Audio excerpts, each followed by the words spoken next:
Starcraft 2 Wings of Liberty, released in 2010, is a real-time strategy game produced by Blizzard Entertainment and features some of the fastest and strategic gameplay seen in recent years. The Starcraft franchise has been running since 1998, and the release of Starcraft 2 was widely anticipated as it was 11 years in the making.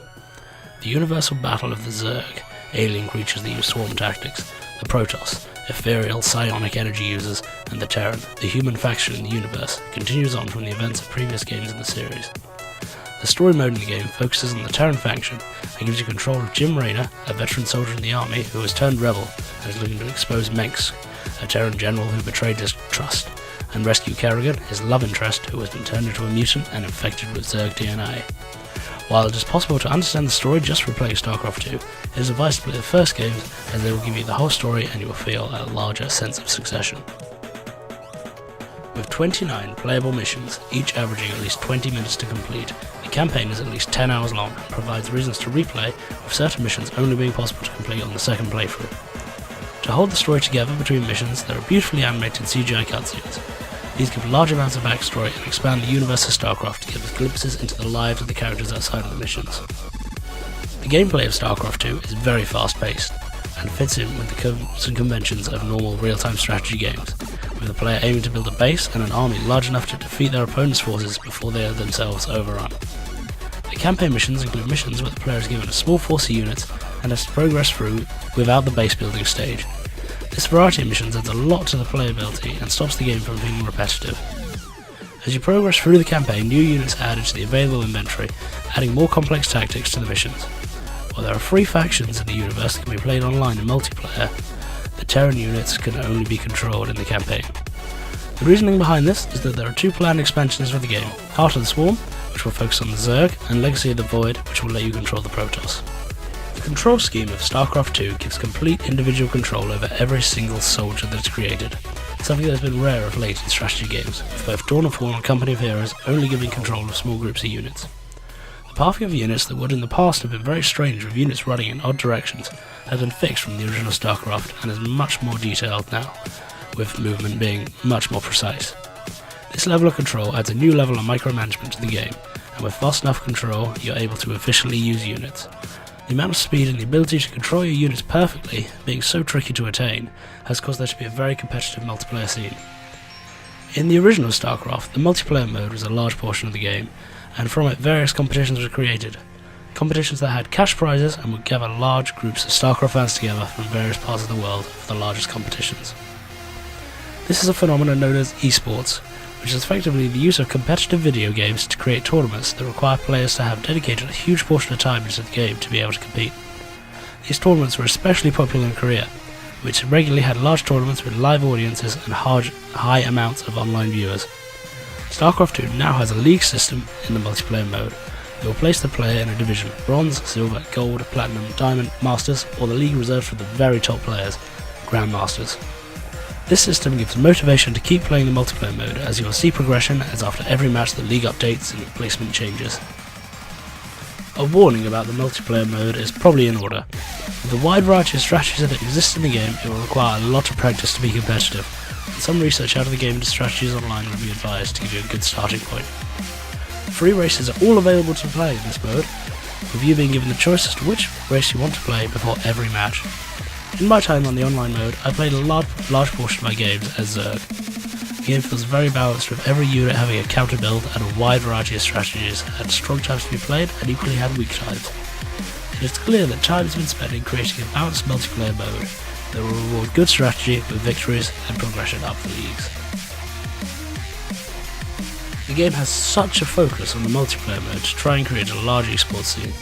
This has had moderate success with tournaments such as the Starcraft 2 World Championships 2012, which found the best players from 28 different countries and eventually came down to a final match held in Shanghai, China, with over 10,000 spectators. Multiple other tournaments are constantly running, which gives players a chance to see how the professionals play the game and gives them ideas for their own gameplay.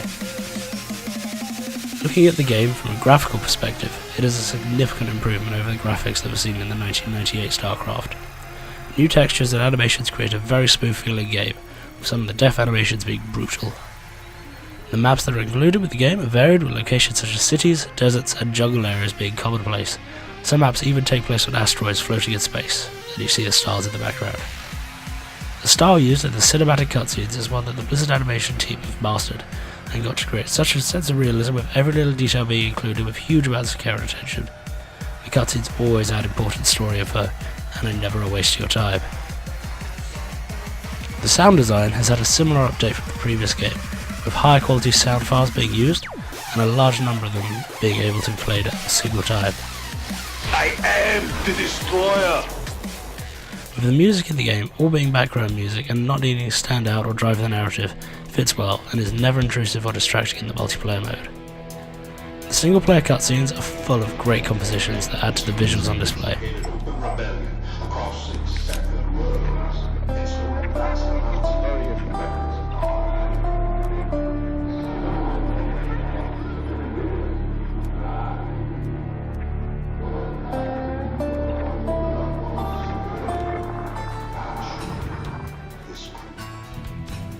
With the large amount of online presence Starcraft has, with multiple tournaments that livestream online, and pro players that livestream their practice matches, it has created a community around the game that creates fan videos, animations, and even certain live streamers who try to teach people how to become better at the game through analysing professional strategies and explaining how and why they work. With fans this dedicated to the series, professional players are heavily scrutinised, and when they're unprofessional or rude to other players, the backlash from the community can hit them hard. The game itself has multiple forums where people discuss strategies and any changes that are being planned to the balance of the game. These changes could include changing the certain range of unit attacks or the amount of resources needed to construct buildings. Changes like this seem small to the casual player, but for the professional scene, it's where it's all about being efficient and creating an effective strategy. There's heavy discussion before any of the changes are put into place. Starcraft players and esports are still seen as a minority by the general public. However, with games such as League of Legends recently releasing figures of 32.1 million unique viewers through the course of their Season 3 Grand Finals, we can see that esports are growing in popularity. The general opinion I have heard on esports is one that people just don't understand it, and see it as people with too much time on their hands spending it playing video games. While this is partly true, people don't raise the same criticism of real sports, due to them being physical activities, despite there being very real similarities. Some of the pro players live their lives through the game. They will be on strict practice schedules with analysis and gym sessions timetabled to keep them focused on improving. At its heart, yes, it is very nerdy, and requires a lot of dedication to become good enough to play professionally, but that shouldn't put the casual players off. With a mode introduced that allows you to play in leagues versus computers, you won't have to worry about being beaten with no idea what happened, and you will be able to get to practice in a way that makes you improve till you feel ready to play against people. Including in the game is access to the Starcraft 2 arcade, which includes a wide variety of custom maps and game modes. Many tower defense games are available, with some card games and even Starcraft Bejeweled. These are all a little bit of fun and just add a little more there for people that want to play casually and aren't too fussed about being pros. Starcraft 2 adds a lot to the original's formula and universe. It includes improved graphics, controls, and custom modes, all of which lead to a more user-friendly experience than the original. An issue with the campaign only focusing on the Terran is that to get the full experience, you will have to purchase both of the planned expansions, which will include campaigns on the Zerg and Protoss. This adds to a sizable cost. You'll end up spending £100 on Starcraft 2 to get the full campaign modes, and some people won't be willing to pay that price. Many people are worried that the online mode wouldn't be balanced. However, with careful work from Blizzard, these fears have been quashed, and a steady competitive scene has risen. The speed required to play the multiplayer game makes this a game that is not going to be for the fans of games like Civilization or any of the Anno series. Fans of Red Alert will be more at home to the speed, and Age of Empires as well to a certain extent, although Red Alert is the closest comparison.